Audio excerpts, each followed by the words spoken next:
Hello and welcome to Cricbuzz, and it's World Cup time again. This is the time of the year that we really get excited about cricket.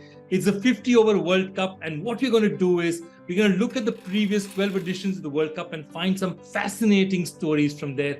For each World Cup, one amazing story. Let's start in 1975. And in 1975, my story is about actually a fairly interesting person, a former England cricketer called Tom Gravney. Now, Tom Gravney was the man in charge of deciding the man of the match for the 1975 World Cup semi-final between West Indies and Pakistan.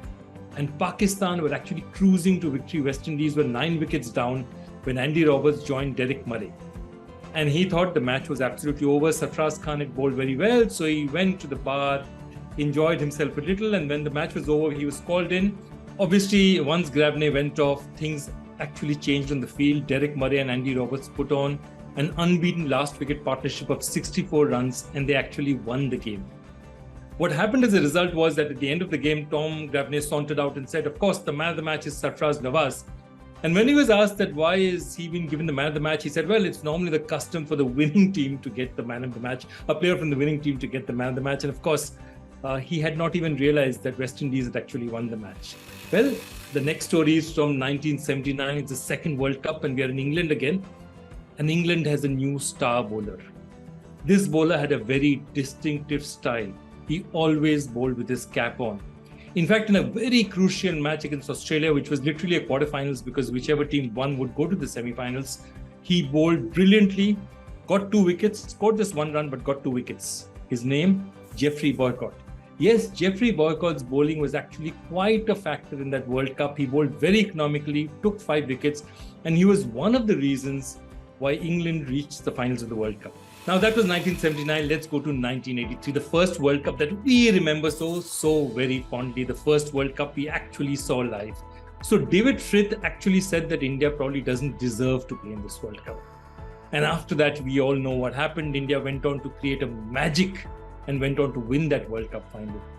And after that happened, David Frith, a certain PR Man Singh wrote to him saying that given what you have predicted, you should eat your words. And of course, he had predicted that, if India do well, I'll eat my words. PR Man Singh that is supposed to have written to him was supposed to be the manager of the Indian team.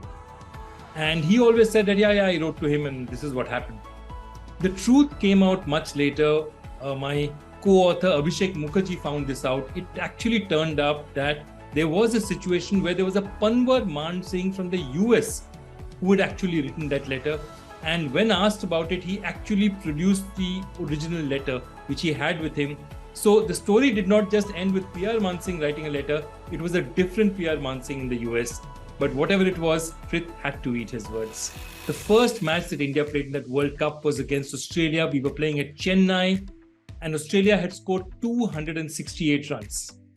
But Dean Jones had suggested that one of his big hits, which had gone to the fence, Ravi Shastri had actually palmed and it had gone for a 6. And replays seemed to suggest that he was probably wrong. It probably hadn't gone for 6. But at halftime, the Australian management actually put in an official report saying that, no, that went for 6 and we believe it went for 6. And when asked, Kapil Dev said, doesn't matter, 2 runs don't matter, let's give it to them. So this official Australian score was 270 and India ended up at 269, 1 run short. Now we come to 1992, and 1992 was the era of innovations. It's the first World Cup which is in colored clothing and it's looking fantastic because pictures from the southern part of the hemisphere always look really good. So we were watching top quality cricket from Australia and New Zealand. But the real innovation out there was from Martin Crowe, the captain of New Zealand. He used Deepak Patel as a secret weapon, and Deepak Patel created absolute havoc for them. People were not used to playing spinners in the first 15 overs. He was really successful for them. And from 1992, we go to 1996, where Sri Lanka managed to beat heavy favourites Australia to win the title. That was a terrific Australian side. But the most interesting part of that Sri Lankan victory? A large part of that Sri Lankan victory had actually been orchestrated by Australia. A year before, while touring, Sri Lanka the board was not doing well at all, and they needed a permanent coach. They needed a proper international head coach. And Australia very generously said, we are agreeing to increase your guarantee amount of money that you're going to get why don't you take this fantastic coach? He's Australian, but he's born in Colombo. His name is Dav Botmore. And that's how Dav Botmore became coach of Sri Lanka. He was actually something which was a gift from the Australian Cricket Board. We come to the 1999 World Cup in England, and there's so many stories about it. Sachin going back home, Sachin coming back, some incredible batting performances from India. But the story I'll take is a story which is actually off the field. After Pakistan beat them in the tournament, Australian captain Steve Waugh was really upset with himself and thinking that, we don't have a chance in this tournament. And then he actually sat down and watched a football match, that famous European Cup final between Bayern Munich and Manchester United, where Manchester United scored 2 goals in injury time almost to win that match and the cup. And he said that if they can do it from here, we can also win the cup. And of course, they went on to win the cup. Most strangest rumors happened in India that in that final, Ricky Ponting scored 140, and everybody said that Ricky Ponting's bat had a spring inside it. And there were these huge theories about Ricky Ponting's bat having a spring inside it. Interestingly enough, 2 years later, the ICC actually called up Ricky Ponting and said that there's a graphite that you use in your bat, which we need to check up on. And of course, they checked up on it and it was found to be absolutely legal. But there was actually an ICC probe into Ricky Ponting's bat, but for very, very different reasons. From a bat in 2003 to a ball in 2007, but not a cricket ball, a squash ball. Yes, half a squash ball, which was inside Adam Gilchrist's glove when he hit that fantastic innings of 149 in the 2007 World Cup final. He actually did it to improve his grip, and once he celebrated, the first time that normal spectators got an idea what was happening out there was when he raised his hand, and you could all see that bump in his hand because there was a half a squash ball put inside it. And in fact, he suggested that this was a suggestion given to him by his coach, batting coach Bob Buellman, and it really helped him. Funnily enough, he has never used it since, and I don't think I've ever seen it used in cricket after that. And now it's time for 2011 and India's amazing home win. After winning the trophy, one of the few people who Sachin brought onto the ground to celebrate and hold the trophy was a certain Sudhir Gautam. You always recognize Sudhir Gautam, don't you? The Indian flag, then the tricolour across his body, Sachin Tendulkar's name out here, and then of course miss you after Sachin Tendulkar retired in 2014. But he's always there, and he was one of the few people to celebrate with Sachin. Why not? A man who cycled all the way from Muzaffarnagar to Mumbai to meet his hero, a man who cycled all over, not just India, but the subcontinent to watch India's cricket matches just to support Sachin Tendulkar, deserves that.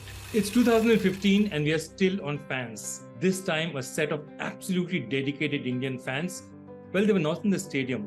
They were in a central jail in Guwahati. And they actually made a petition out there saying that Article 21 of the Indian Constitution ensures that everyone has the right to watch cricket matches, and we have a right to watch the matches as well. And their advocate Ashok Saraf actually went to court and they filed a PIL against this, saying that they must be allowed to watch the matches. And 5 days before the tournament, of course, they managed to get cable television to watch that tournament where India reached the semi-finals. It's 2019 and perhaps the most amazing cricket final ever. You will not see another final like that, one of the most dramatic cricket matches in the history of the game. Well, this time, it was an Englishman who was actually a New Zealander who won the finals for England, the one and only Ben Stokes. And there was one other man who was involved in 2 very interesting runouts. The first probably changed the nature of the match against India. It was Martin Guptill, and it was his throw that meant that Dhoni was run out by a whisker. But in the last ball of the super over against England, it was that same Martin Guptill who this time found himself short. So it was a story of runouts, it was a story of divided loyalties, but it was an amazing, amazing World Cup. What can 2023 throw for us? I don't know. There could be fascinating stories that will come out of this tournament. We think that something will come out which is even wackier and crazier than what we've told you already. We're all looking forward to it. I hope you are too. We have a fantastic panel at Cricbuzz just for this World Cup for you. Looking forward to seeing you there. Bye-bye.